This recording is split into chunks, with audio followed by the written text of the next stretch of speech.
Majelis Hakim Pengadilan Negeri Denpasar menjatuhkan vonis 1 tahun 2 bulan dan denda 10 juta rupiah kepada Jering.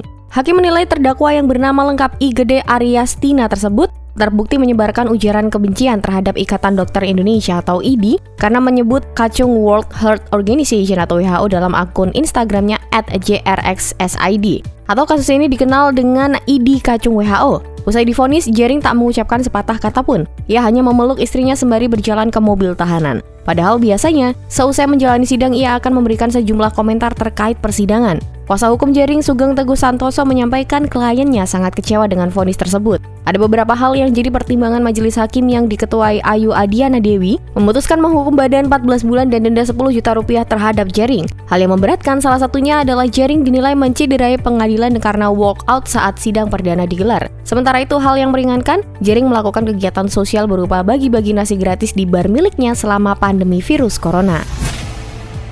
Menteri Pendidikan dan Kebudayaan Mendikbud Nadiem Makarim membolehkan sekolah melakukan pembelajaran tatap muka mulai Januari 2021.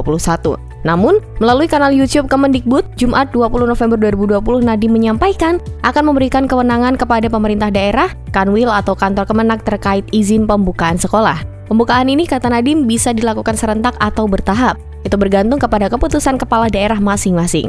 Jika kepala daerah tak memberi izin, pembelajaran dilakukan dengan mekanisme daring atau pembelajaran jarak jauh. Tak cuma itu, Nadiem menegaskan orang tua siswa punya kebebasan untuk menentukan apakah anaknya ikut pembelajaran tatap muka atau daring, meskipun nantinya sekolah dan daerah telah memutuskan pembelajaran tatap muka. Pembelajaran tatap muka diperbolehkan, bukan diwajibkan, kata Nadiem. Nadiem pun menerangkan ihwal kewajiban yang harus dipenuhi sekolah jika hendak melakukan pembelajaran tatap muka. Kewajiban tersebut adalah kesiapan melakukan protokol kesehatan dan kesiapan sistem kesehatan lainnya. Sementara itu, kasus konfirmasi positif harian per hari ini bertambah 4.792 menjadi 488.310 kasus. Adapun pasien sembuh bertambah 3.940 menjadi 410.552 orang. Namun pasien meninggal juga ikut bertambah sebanyak 78 orang sehingga totalnya menjadi 15.678 kasus. Pelaku UMKM adalah salah satu sektor yang paling terpukul semenjak mewabahnya pandemi COVID-19.